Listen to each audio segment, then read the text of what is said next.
Hey guys, कैसे हो आप सब लोग। होप आप सभी ठीक और अच्छे होंगे। मैं हूं आपका अपना दोस्त वीरेंद्र खजूरिया और आप देख रहे हैं इन डेप्थ। दोस्तों, प्रीवियस वीडियो में हमने आपके साथ डिटेल के साथ डिस्कस किया टू इंडिकेटर ऑफ पॉवर्टी, जिसमें हमने डिस्कस किया हेड काउंट रेशियो और पॉवर्टी गैप रेशियो, और उसके बाद हमने इंटेंसिटी ऑफ पॉवर्टी को भी डिस्कस किया। ठीक है, इस वीडियो में हम डिस्कस करेंगे आपके साथ मल्टी डायमेंशनल पॉवर्टी इंडेक्स। ये थर्ड इंडिकेटर ऑफ पॉवर्टी है और मोस्ट इंपॉर्टेंट इंडिकेटर है। ठीक है, तो 2010 से पहले मल्टी डायमेंशनल पॉवर्टी इंडेक्स को क्या बोला जाता था? Human poverty index.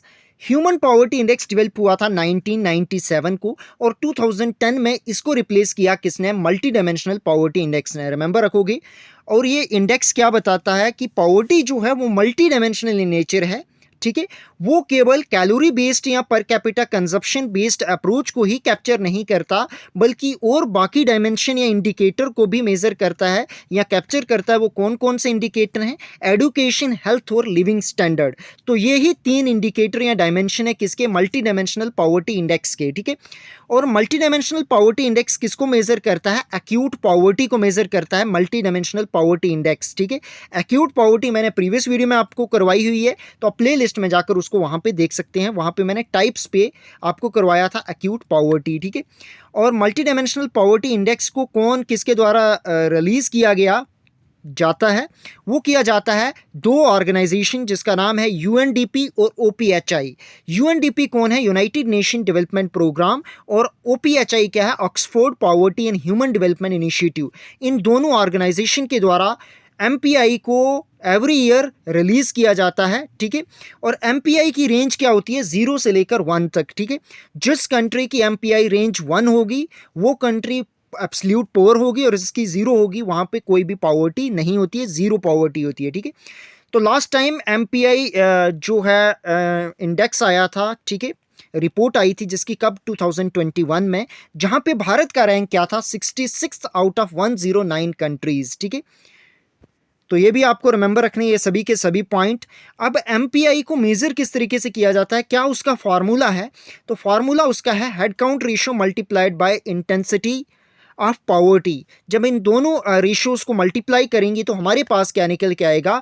Multi dimensional poverty index. Head count ratio और इंटेंसिटी ऑफ पॉवर्टी मैंने प्रीवियस वीडियो में आपको करवाया है, वहां जाकर आप डिटेल तरीके से देख सकते हो। ठीक है, इंडिकेटर और डायमेंशन की बात करें मल्टी डायमेंशनल पॉवर्टी इंडेक्स की, तो ये भी मोस्ट इंपॉर्टेंट टॉपिक है। ठीक है, तो यहाँ पे तीन इंडिकेटर आ जाते हैं: एडुकेशन, हेल्थ और लिविंग स्टैंडर्ड। एडुकेशन की बात करें, इसको 1/6 वेट दिया गया है, हेल्थ को भी 1/6 दिया गया है, और लिविंग स्टैंडर्ड को दिया गया है 1/18 वेट। ये भी आपको रिमेंबर रखना है। तो फर्स्ट एडुकेशन में दो और पॉइंट आ जाते हैं, एक ईयर ऑफ स्कूलिंग और एक स्कूल अटेंडेंस आ जाता है। ठीक है, तो ये भी आपको रिमेंबर रखना है। ईयर ऑफ स्कूलिंग की बात करें तो कौन से ईयर ऑफ स्कूलिंग एडुकेशन में डिप्राइव्ड कौन से इंडिविजुअल हैं? जब नो हाउस होल्ड या member of house hold people जो 6 ईयर ऑफ स्कूलिंग कंप्लीट नहीं करते हैं, तो हम कहेंगे कि उनकी ईयर ऑफ स्कूलिंग नहीं हुई है। ठीक है, और इसको दिया गया है 1/6 वेट। ठीक है, तो दूसरा, आप स्कूल अटेंडेंस की बात करें, इसको भी 1/6 वेट दिया गया है। और कौन से कंसीडर पीपल या हाउस होल्ड को कंसीडर किया जाएगा कि उनकी स्कूल अटेंडेंस डिप्राइव्ड हुई है या नहीं हुई है? जब कोई भी व्यक्ति जिसकी स्कूल एज चिल्ड्रन है, बट जिनकी attending school up to class 8th तक जिन्होंने नहीं किया है, जो क्लास 8th तक नहीं पढ़े हैं, तो हम कहेंगे कि उन हाउस होल्ड या उन पीपल की स्कूल अटेंडेंस भी बड़ी कम है। और जब ये दोनों पॉइंट, स्कूल अटेंडेंस और ईयर ऑफ स्कूलिंग, अगर दोनों नहीं होंगी, तो हम कहेंगे कि उनके एडुकेशन भी बड़ी कम है। हेल्थ की बात करें तो हेल्थ को दिया गया 1/6 वेट, जिसमें फर्स्ट आ जाता है चाइल्ड मॉर्टेलिटी, जिसको 1/6 वेट दिया गया है। कौन से इंडिविजुअल हाउस होल्ड की फैमिली जो होती हैं, जिनके बच्चे जो हैं पास्ट 5 ईयर्स में, ठीक है, जिनकी डेथ हो जाती है, तो हम कहेंगे कि उन फैमिली की चाइल्ड मॉर्टेलिटी जो है वो बहुत ज़्यादा है एज कंपेरिजन टू जिनकी कम होगी। ठीक है, तो उसी बेसिस पे उनकी जो है ये इंडेक्स भी बनता है, multi dimensional poverty index. Nutrition की बात करें तो इसको भी 1/6 वेट दिया गया है, जिसमें बोला गया है कि कोई भी अडल्ट या चिल्ड्रन जो माल न्यूट्रिशन है, तो उनको कहा जाएगा कि उनकी न्यूट्रिशन वैल्यू वैल्यू भी बड़ी कम होगी, उनको न्यूट्रिशन प्रॉपर नहीं मिल रहा है, तो जिस वजह से उनकी हेल्थ भी बहुत कम रहेगी। तो 2 पॉइंट इसमें आ जाते हैं, चाइल्ड मॉर्टेलिटी और न्यूट्रिशन। अगर ये दोनों नहीं होंगे तो जिस वजह से क्या होगी, हेल्थ भी बड़ी डेटोरेटेड होगी उन लोगों की, उन हाउस होल्ड की, ठीक है, जहाँ पे पॉवर्टी होती है, ठीक है। तो लिविंग स्टैंडर्ड की बात करें, ये थर्ड इंडिकेटर डायमेंशन है किसका, मल्टी डायमेंशनल पॉवर्टी इंडेक्स का, और इसको वेटेज दी गई है 1/18 वेट दिया गया है, ठीक है। और जिसमें फर्स्ट आ जाता है इलेक्ट्रिसिटी। तो वो हाउस होल्ड जहाँ पे इलेक्ट्रिसिटी नहीं होती है तो वो डिप्राइव्ड होते हैं इलेक्ट्रिसिटी से। ड्रिंकिंग वाटर की बात करें तो इसको भी 1/18 वेट दिया गया है, ठीक है।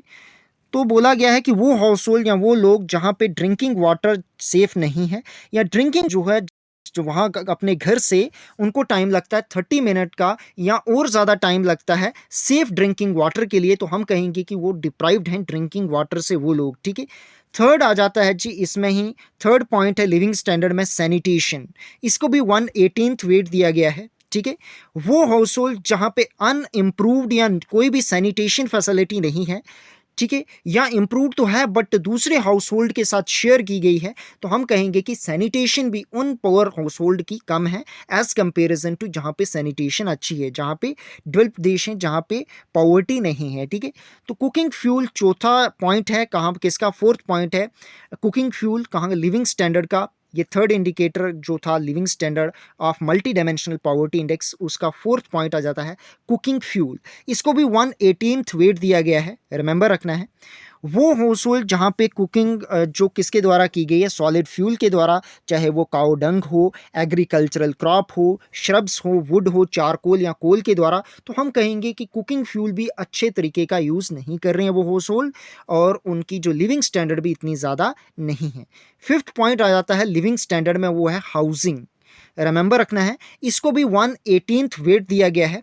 वो हाउस होल्ड, ठीक है, जहाँ पे inadequate water housing material use होता है, चाहे वो इन 3 कंपोनेंट्स में, ठीक है, किसमें, फ्लोर, रूफ और वॉल्स में अगर अच्छे तरीके का हाउसिंग मटेरियल यूज़ नहीं किया होगा, तो हम कहेंगे कि वहाँ की हाउसिंग भी इतनी अच्छी नहीं है, उनकी लिविंग स्टैंडर्ड भी उन लोगों की अच्छी नहीं है। बात करें, एक तो प्रॉपर सीमेंटेड जो हाउस होते हैं और दूसरी तरफ कच्चा हेलमेट्स हटमेंट्स होते हैं, तो इन दोनों को डिफ्रेंशिएट करें तो जहाँ पे पक्का हाउस जो होते हैं वो जो उनकी लिविंग स्टैंडर्ड ज़्यादा होती है एज़ कंपेरिजन टू जहाँ पे कच्चा हाउसेस होते हैं लोगों के, ठीक है। तो सिक्स्थ यहाँ पे आ जाता है पॉइंट लिविंग स्टैंडर्ड में एसेट्स, इसको भी 1/18 वेट दिया गया है। वो हाउस होल्ड जो इन नीचे दिए गए एसेट्स में से जिन एक भी ऑन नहीं करके रखते हैं, तो हम उनकी बोल सकते हैं कि वो लिविंग स्टैंडर्ड उनका बहुत कम होता है, ठीक है। तो ठीक है, चाहे वो रेडियो है, टीवी है, telephone, computer, animal card, bicycle, motor bike या रेफ्रिजरेटर, कार या ट्रक, इनमें से अगर कोई भी किसी व्यक्ति या किसी हाउस होल्ड के पास नहीं होता है, तो हम कहेंगे कि उन देशों में, उन हाउस होल्ड की जो लिविंग स्टैंडर्ड है बहुत कम है। अगर ये 6 इंडिकेटर फॉलो करते हैं, इसमें लिविंग स्टैंडर्ड में 6 पॉइंट आते हैं, ठीक है, बाकियों में 2-2 आते हैं, ये भी रिमेंबर रखना है, ठीक है। आगे बढ़ते हैं और समझते हैं इसके बारे में, मल्टी डायमेंशनल पॉवर्टी इंडेक्स के बारे में, ठीक है। तो कोई पर्सन, ठीक है, या कोई हाउस होल्ड, उसको हम मल्टी डायमेंशनली पुअर कब कहते हैं, जब कोई ही या शी डिप्राइव्ड होगा 1/3 जो वेटेड इंडिकेटर अबो हमने शोन किए, उसमें से अगर 1/3 वेटेज उसकी आती है जिस फैमिली या जिस हाउस होल्ड या जिस पर्सन की, तो हम कहेंगे कि वो मल्टी डायमेंशनली पुअर है। या ऐसा भी कह सकते हैं कि जिसकी 33.33% जिसका वेट आता है ऊपर दिए गए सभी इंडिकेटर में से, तो हम कहेंगे कि वो हाउस होल्ड क्या है, वो इंडिविजुअल, वो हाउस होल्ड, वो फैमिली क्या है, पुअर है, मल्टी डायमेंशनली पुअर है, ठीक है। तो आज हमने डिस्कस किया multi dimensional poverty index detail के साथ। वीडियो आपको कैसी लगी? अगर वीडियो आपको अच्छी लगी तो कमेंट बॉक्स में ज़रूर बताइएगा। इस वीडियो को ज़्यादा से ज़्यादा शेयर करें, लाइक करें, और अगर आपने अभी तक हमारे चैनल इन डेप्थ को सब्सक्राइब नहीं किया है तो पहले उसको सब्सक्राइब कर दें। फर्दर अपडेट के लिए आप हमारे साथ हमारे टेलीग्राम ग्रुप को भी ज्वाइन कर सकते हो, उसका लिंक मैं आपको डिस्क्रिप्शन में दे दूंगा। वीडियो आपने अंत तक देखी उसके लिए बहुत बहुत धन्यवाद। Thank you for watching this video.